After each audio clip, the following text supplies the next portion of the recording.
Olá pessoal, eu sou o professor Emerson Lima e hoje nós vamos falar sobre estresse oxidativo e radicais livres. Né? Essa aula está dentro do contexto do estudo sobre espécies radicalares, espécies reativas do oxigênio, espécies reativas do nitrogênio, que mais à frente a gente vai ter uma outra aula sobre ensaios biológicos, né, aplicados ao estudo de antioxidantes e radicais livres, e vocês vão precisar desse conhecimento sobre esse assunto. Então eu achei importante a gente falar um pouquinho sobre apresentando, né, os conceitos gerais de estresse oxidativo e radicais livres. Então, para começar, a gente vai fazer a seguinte pergunta: o que é um radical livre? Então, um radical livre é um átomo ou um grupo de átomos que possuem em sua fórmula um ou mais elétrons desemparelhados. Acho que vocês lembram lá da química básica, né? Quando a gente estuda que o átomo é composto de elétrons, né, e prótons e nêutrons, né? Esses elétrons eles circundam o átomo, né, o núcleo atômico, em camadas, certo? E eles estão sempre emparelhados, ou seja, eles circundam fazendo de dois em dois, fazendo spins opostos para que isso se estabilize.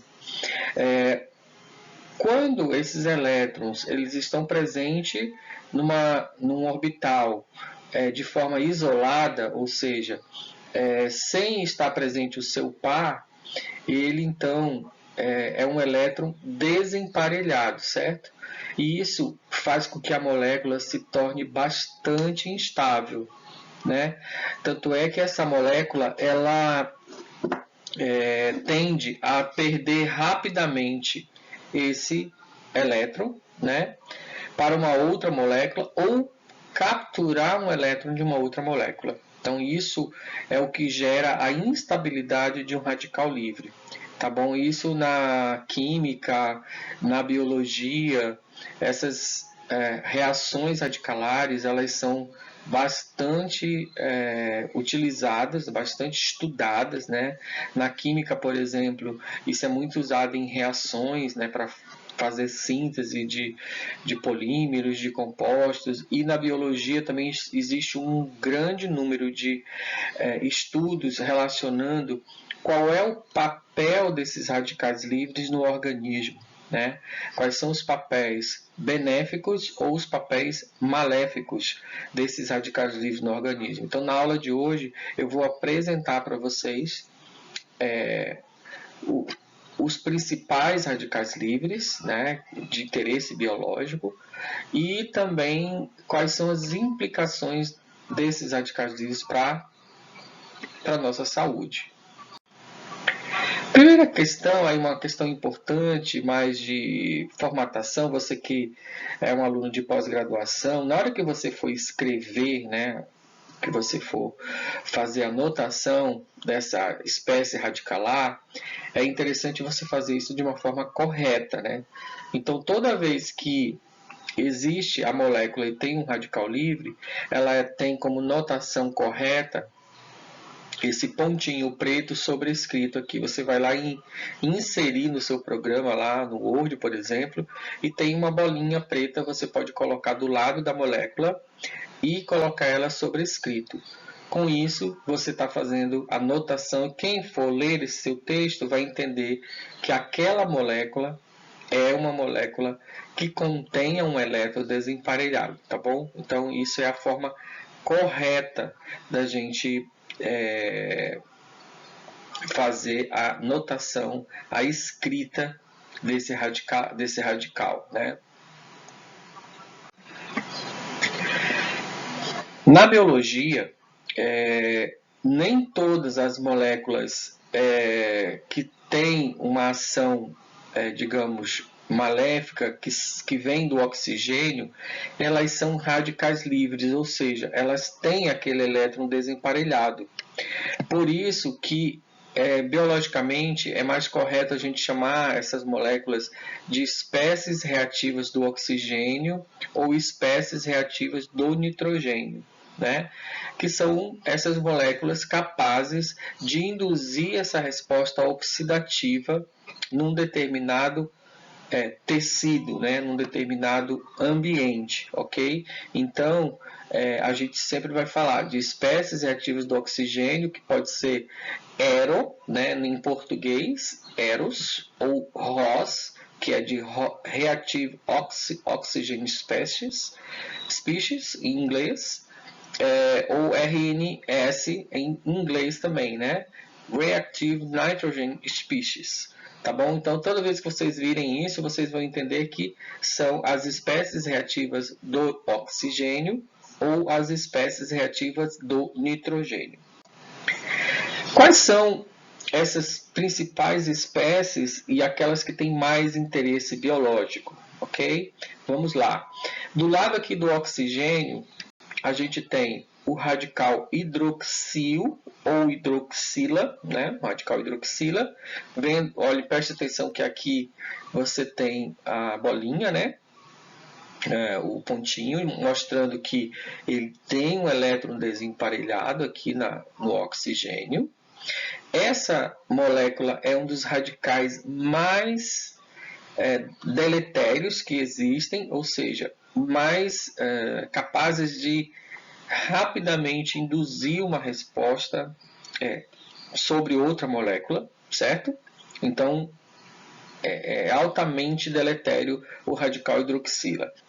Nós temos o ânion radical superóxido, né, que ele é derivado diretamente do oxigênio a partir de uma redução molecular.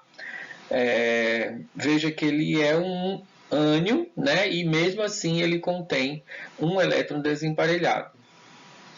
Temos o oxigênio singlete, que é uma molécula também diretamente derivada do oxigênio. O oxigênio ele existe em duas conformações possíveis, né? A conformação triplet ou triplete e a conformação singlet ou singlete. Esse oxigênio singlete ele é uma fração do oxigênio molecular que está presente, né, no ambiente, e ele pode induzir respostas oxidativas. Então, por isso que ele é considerada uma espécie reativa. Temos os radicais, por exemplo, de ácidos graxos, aqui mostrando aqui o radical alcoxila, assim também como o radical peroxila e o radical alquila, né, são radicais de ácidos graxos. O peróxido de hidrogênio, que apesar de não ser também um radical livre, ó, tá vendo? Ele não tem molécula, ele não tem o elétron desemparelhado, mas ele é uma molécula importante porque ele é muito abundante no organismo. O radical o ácido hipocloroso, tá? Também é uma molécula importante. A gente mais à frente vai ver um pouquinho sobre a importância dele aí em sistemas biológicos.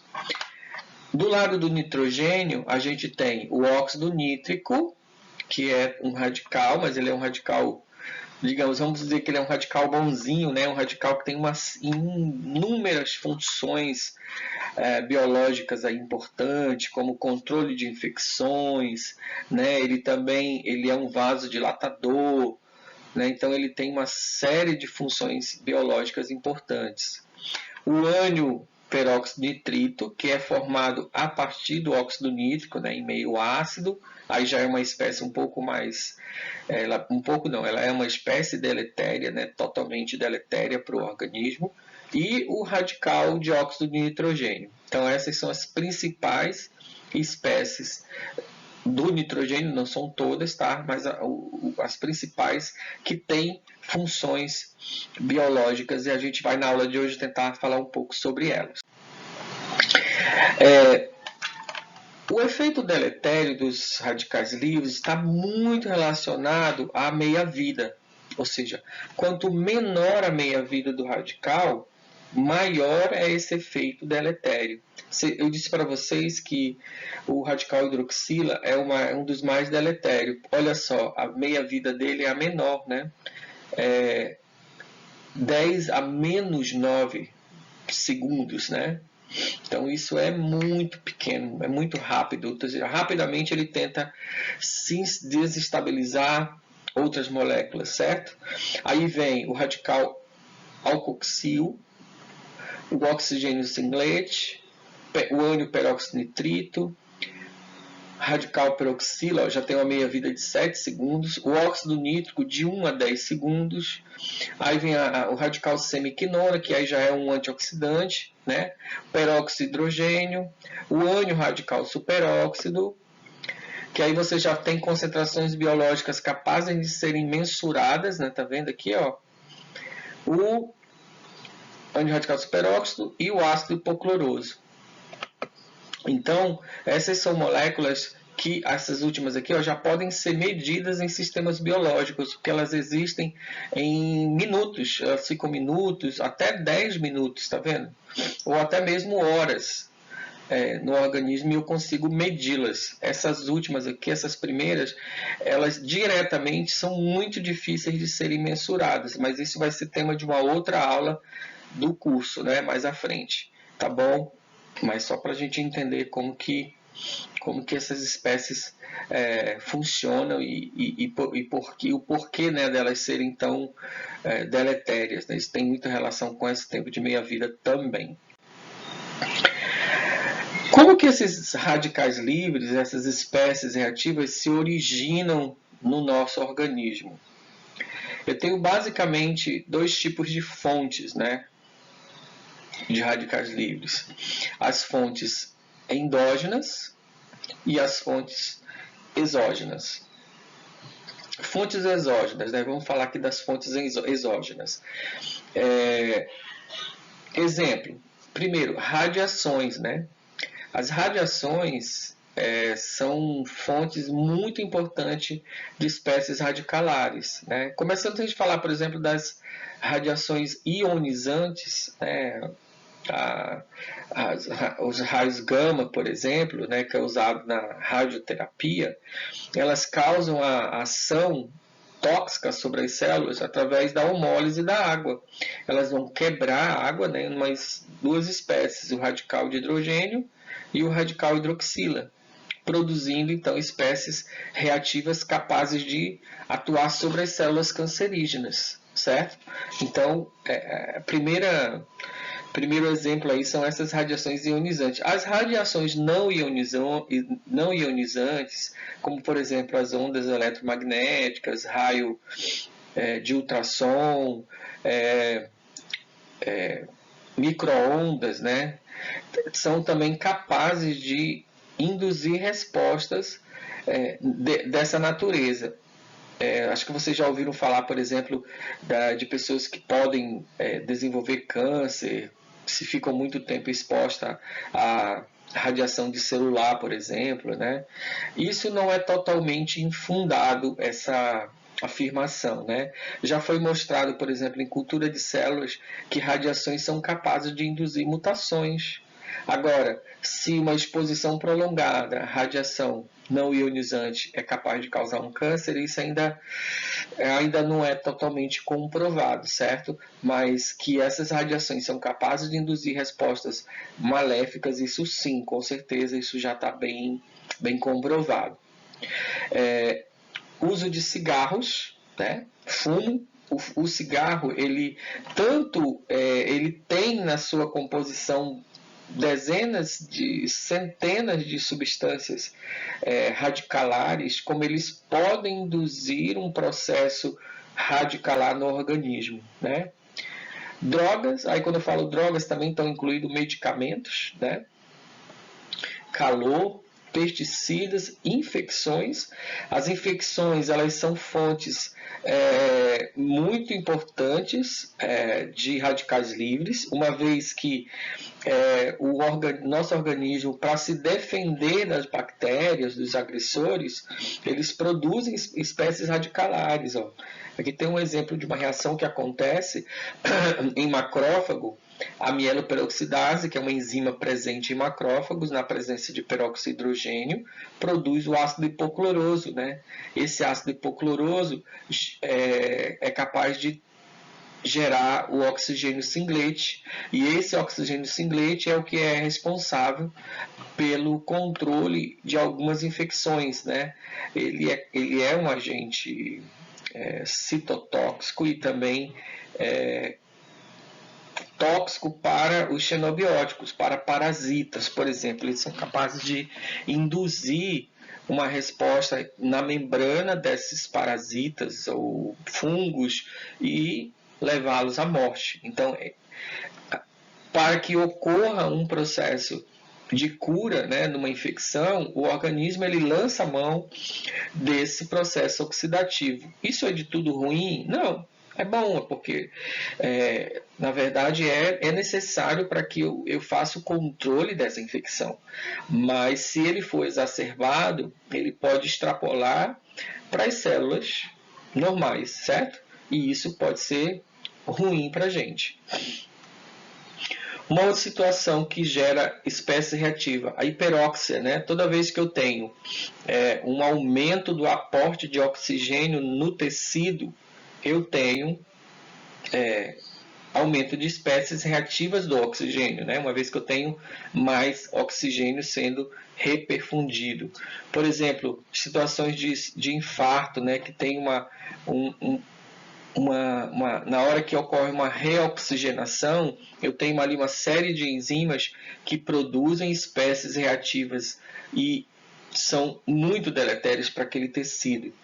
O próprio exercício, né, quando eu aumento, eu faço ele de uma forma exacerbada, ele vai aumentar a necessidade do músculo de captar mais oxigênio, e isso faz com que eu tenha mais estresse oxidativo também, né? Então o exercício é também uma fonte de estresse oxidativo. Existem inúmeros trabalhos relatando a relação de exercício e estresse oxidativo.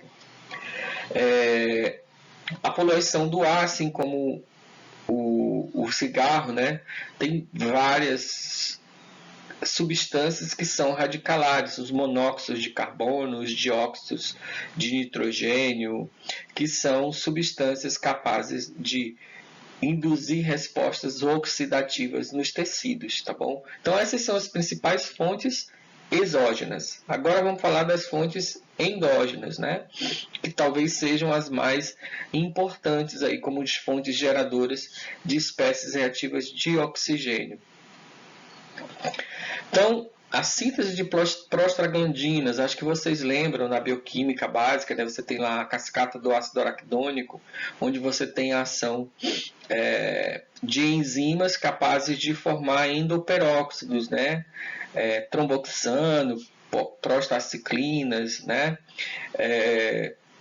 Que são nada mais do que peróxidos formados a partir da oxigenação desses ácidos graxos, desse ácido graxo que é o ácido araquidônico, né? Então, nesse processo de formação de síntese das prostaglandinas, eu tenho ali a formação de espécies oxidativas, né?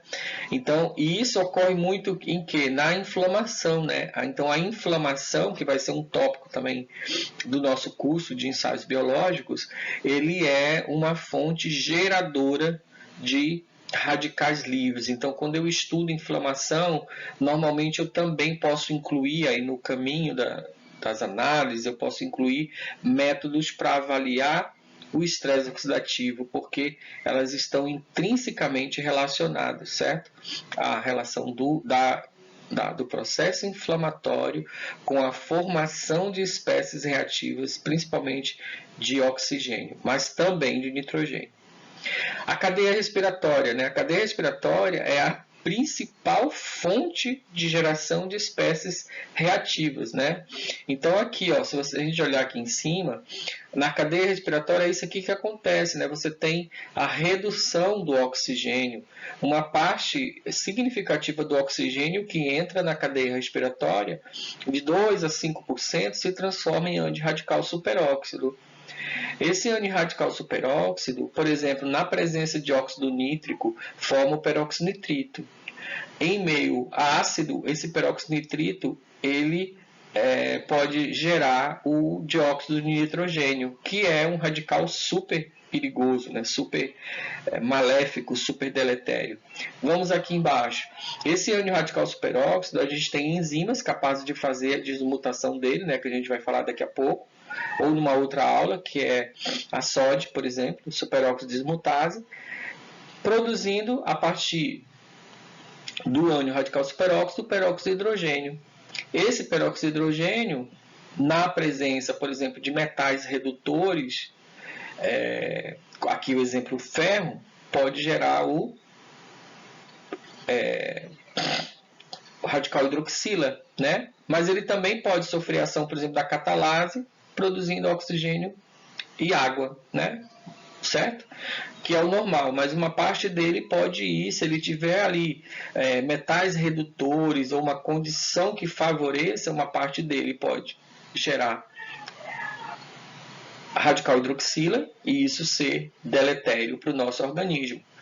Por outro lado, na presença esse peróxido de hidrogênio, na presença da mieloperoxidase, por exemplo, que está em macrófagos, se esses macrófagos tiverem aumentados, como por exemplo num processo infeccioso, num processo inflamatório, podem gerar o ácido hipocloroso e o oxigênio singlete, que é uma espécie radicalar também deletéria.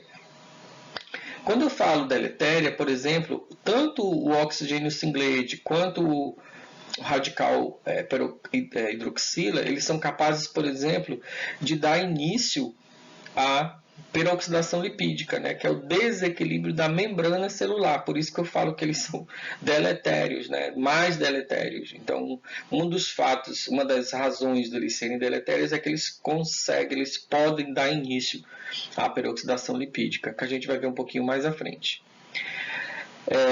Então, cadeia respiratória, né? Acabei de falar. Então, a cadeia respiratória ela é uma das principais fontes geradoras de espécies reativas. Processos de autooxidação, os fagócitos que eu já falei, né?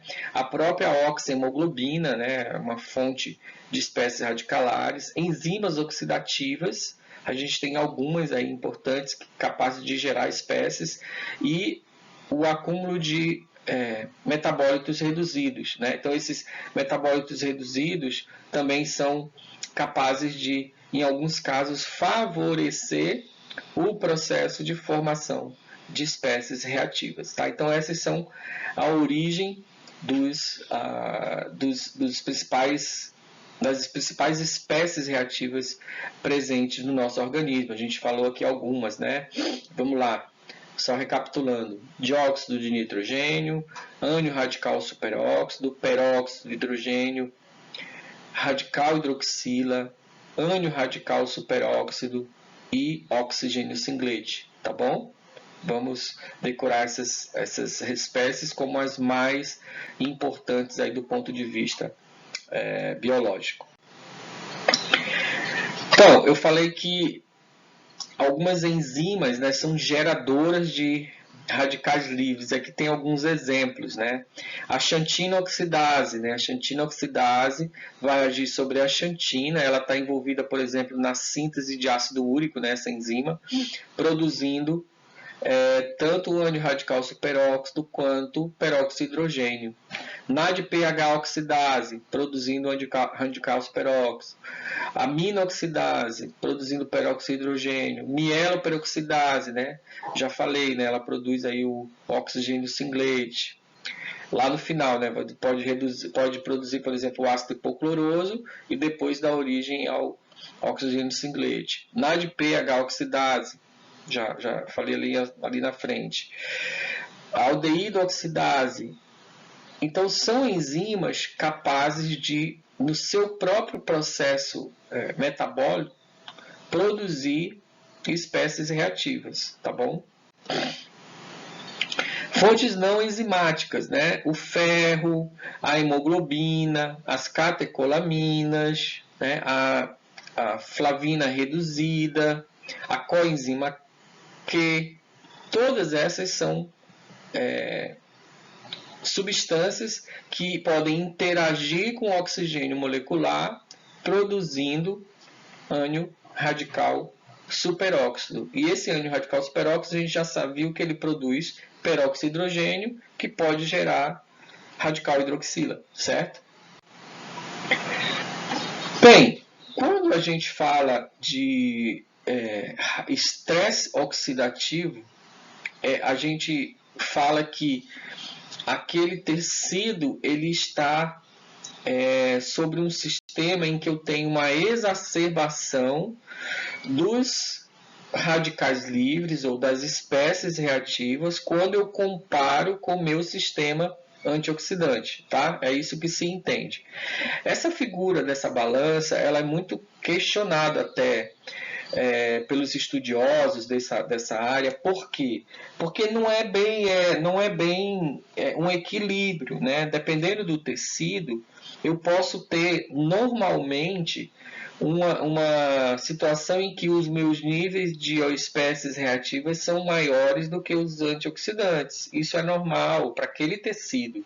Outras situações em que o nível de antioxidante deve ser maior do que o de espécies reativas para aquele tecido. Então, para cada caso é um caso, certo? Por isso que essa figura da balança não é a melhor estratégia para a gente falar de equilíbrio entre antioxidantes e oxidantes. Mas vamos dizer que esse equilíbrio tem algum tecido que esse equilíbrio seja um valor normal, né? Então, isso é o que a gente fala de uma homeostase, ou seja, não existe um estresse oxidativo estabelecido naquele sistema.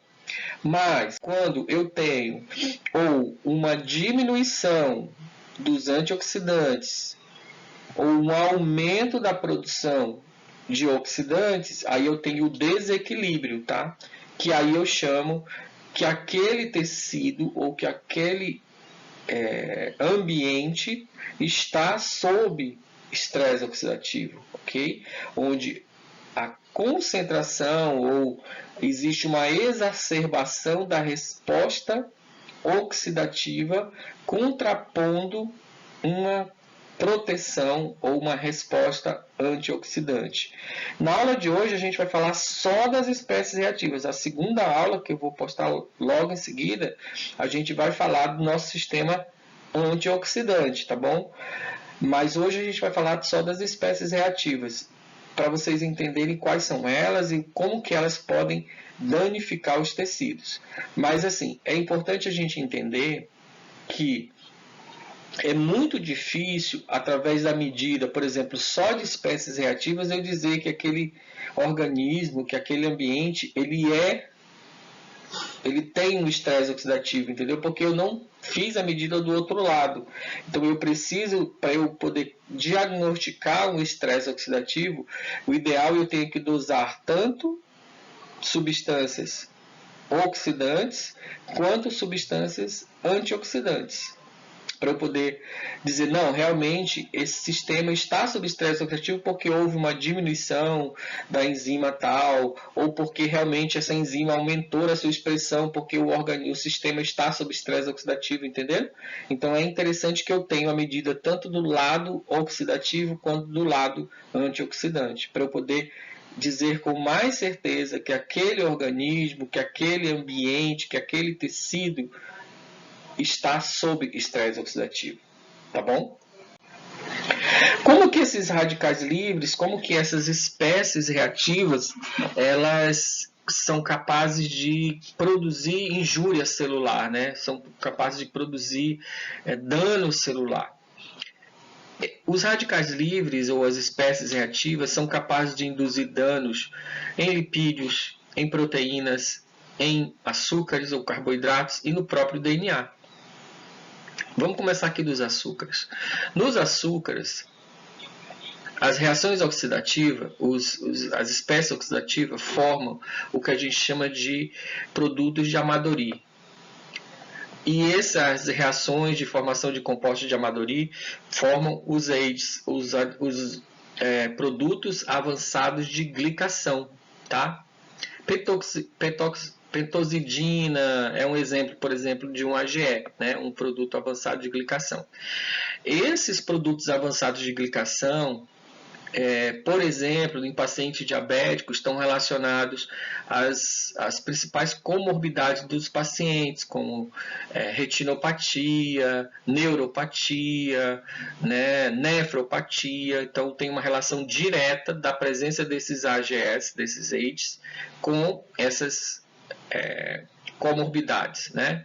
Que são muito graves no caso, por exemplo, de paciente diabético. E isso elas estão diretamente relacionadas à presença, à formação e também do estresse oxidativo no diabetes. Ok? Então, esse é só algum exemplo de como que essas substâncias reativas são capazes de induzir uma resposta em carboidrato e causar uma injúria celular. Nas proteínas, assim, falando de marcadores, então se eu, por exemplo, quiser marcar o efeito de espécies reativas em açúcares, eu poderia dosar, por exemplo, esses produtos avançados de glicação, né? Ou até mesmo o receptor desses AIDS na célula, a expressão do receptor do AIDS dos AGEs nas células como marcadores do estresse oxidativo em carboidratos a nível celular. Nas proteínas, né? As proteínas, quando a proteína ela é oxidada, ela forma os grupos carbonilas, né? E essas carbonilas elas podem ser medidas, tá? Elas podem ser medidas através de um método e ser diretamente relacionadas ao estresse oxidativo também, tá bom? Lembrando que o dano em proteína, ela pode também ajudar a causar, porque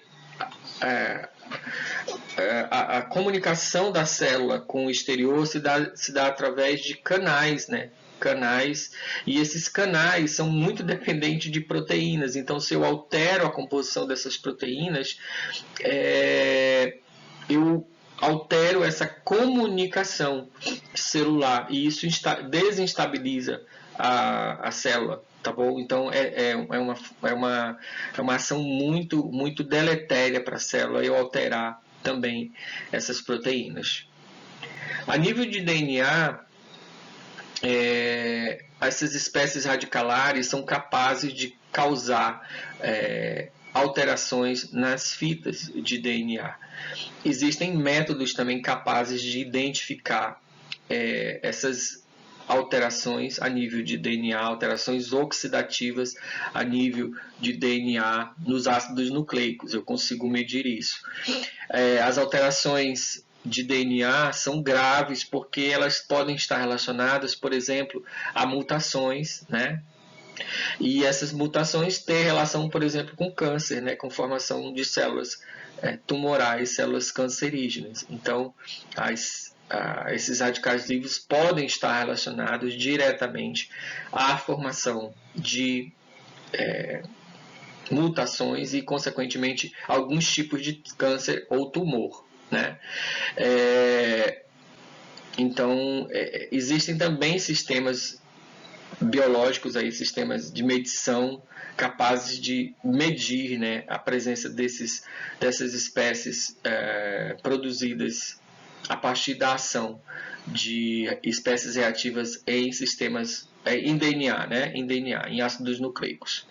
E por último aqui, e não menos importante, acho que a ação mais importante, né, de radicais livres, que é a primeira que acontece, é a ação das espécies reativas sobre lipídios, né, sobre os lipídios. Os lipídios eles são aquelas substâncias que formam a membrana, né, biológica. Então é o primeiro lugar onde as espécies reativas vão ter acesso. Nem todas as espécies reativas conseguem alterar essa membrana. Tá? Por isso que eu falei daquelas mais deletérias, né? O radical hidroxila, o dióxido de nitrogênio, o oxigênio singlete, né? São moléculas, são substâncias capazes de induzir a peroxidação lipídica, ou seja, a formação de peróxidos lipídicos na membrana celular. Alterando a membrana celular, eu altero todo o processo de comunicação da célula com o meio externo. E isso é altamente prejudicial para a célula. E isso pode causar a morte da célula. Por isso que essa ação sobre a peroxidação lipídica é tão importante e tão estudada. A gente tem vários métodos biológicos capazes de mensurar essa peroxidação lipídica. Então, na aula de métodos, a gente vai falar bem mais sobre isso. Então, os radicais livres, assim, falando de um contexto mais geral, eles têm uma participação muito importante em inúmeras doenças que acometem os seres humanos e os animais e até mesmo as plantas, certo? A gente não é objetivo aqui a gente ficar falando sobre cada uma delas, mas eu trouxe aqui só nesse slide, mostra, por exemplo, sistemas, né, que os radicais livres já têm um papel, doenças que os radicais livres já têm um papel bem esclarecido e bem conhecido, né? Câncer eu acabei de comentar, diabetes eu também acabei de comentar um pouco, a aterosclerose, uma vez que a formação da placa aterosclerótica depende da oxidação do LDL, né, para a formação. Reações inflamatórias, aí inclui as doenças autoimunes também. Então, quase todas as doenças, se você for pesquisar um pouco, elas têm uma relação quase direta, ou às vezes direta, com o aumento dos radicais livres, e isso pode ser estudado, isso pode ser mensurado, tá bom? Então, é um assunto muito importante. Não que ele seja o único assunto, ou, às vezes não explica, não vai explicar todas as doenças, né? Mas ela tem, às vezes, um papel importante que vale a pena ser estudado quando você trabalha em modelos de doenças, né? Principalmente doenças inflamatórias, doenças infecciosas, dependendo do seu objeto de pesquisa. Então, a peroxidação lipídica, como eu falei para vocês, ela é uma ação, uma reação muito importante, né, que é muito estudada, e é um mecanismo de indução de injúria celular, né? Aqui, ó, nesse slide, o que acontece? A gente mostra o que acontece na peroxidação lipídica, né? Acho que vocês lembram que na membrana celular eu tenho ali os fosfolipídios, né? Tem essa cabecinha polar e tem os ácidos graxos ali para dentro da molécula, né? Dentro da célula. Normalmente é um ácido graxo saturado, insaturado. Havendo a ação de uma espécie radicalar, eu formo um radical, né? Aqui primeiro um radical alquil, né? Esse radical alquil, na presença de oxigênio, forma um radical peroxil ou um radical alcoxil, né? Só que aí o que acontece? Na hora que forma o radical peroxil, você vê que a membrana, o ácido graxo, ele se desestrutura totalmente, e isso cria uma desestruturação da membrana celular, né? E esse processo ele é extremamente deletério para a célula, tá bom? Então é isso que ocorre na peroxidação lipídica. Então, na peroxidação lipídica, ocorre, por exemplo, mudança na fluidez da membrana, aumento na permeabilidade iônica, né? Ocorre ligações covalentes, né, entre lipídios e proteína, depressão do NADPH, inativação de enzimas de membrana e receptores, né, cisão de fitas de polipeptídeos, e mais depois desse processo vai ocorrer o dano no DNA e mutagênese. Então, é um processo que acaba desestruturando totalmente a célula, né? Então, isso inicia-se lá na membrana celular, né? Quais são os gatilhos, né, para essa peroxidação lipídica, né? A ação das ciclooxigenases, por exemplo, no processo inflamatório, das oxidases, aí vai depender muito da doença, as lipooxigenases, a NADPH do citocromo P450, a presença de xenobióticos, né, que são agressores às células, agentes redutores, por exemplo, como ferro, ação de radiações, até mesmo radiações ultravioleta e ações fotodinâmicas, né? Então, todos esses são gatilhos para que ocorra a peroxidação lipídica, né? Formando espécies reativas e capazes de iniciar esse processo. Quais são as espécies, né, que conseguem iniciar esse processo, né, de peroxidação lipídica? Radical hidroxila, o peroxinitrito, os próprios radicais peroxilas, né, num processo de propagação, ferro, os radicais tilas, que são radicais de proteína, né? O próprio alfa-tocoferol, quando ele age, né, quando ele é um antioxidante, mas quando ele age, ele se transforma num radical peroxil e ele é capaz de induzir esse processo, né? As lipoxigenases, as hemiproteínas, como ciclooxigenase, mioglobina, hemoglobina. O ozônio, né, é capaz de induzir. E alguns radicais, como o tetracloreto de carbono, por exemplo, que é uma substância que a gente usa em laboratório para induzir estresse oxidativo, ele é capaz de iniciar esse processo de peroxidação lipídica também. São só alguns exemplos, né, de substâncias capazes. O processo, então, é aquele processo que eu já falei, né? Os ácidos graxos estão aqui organizadinhos, sofre a ação de um radical, forma primeiro o dieno conjugado, depois, na presença de oxigênio, ele forma um radical peroxil ou alcoxil, tá bom? Então, esse é o que acontece na peroxidação lipídica. Então, a peroxidação lipídica é um processo extremamente deletério para as células. Então, para a gente concluir essa aula de hoje, vamos dizer como que os radicais livres podem atuar, né? Quando eu falo em radicais livres, eu estou falando das espécies reativas de oxigênio, né? Aumentando a peroxidação lipídica na membrana, né? Aumentando a síntese de prostaglandinas, aumentando o cálcio livre intracelular, alterando a condutividade de canais iônicos, né? Alterando a atividade enzimática, né, de algumas enzimas, alterando ou liberando, né, a ação de neurotransmissores, reduzindo a meia-vida biológica de substâncias ativas, causando dano em proteína, causando dano em DNA e causando dano em carboidratos, né? Então, esses radicais livres, eles são, ou essas espécies reativas são substâncias altamente que causam injúria celular, mas lembrando que nem todas essas reações elas são totalmente deletérias, né?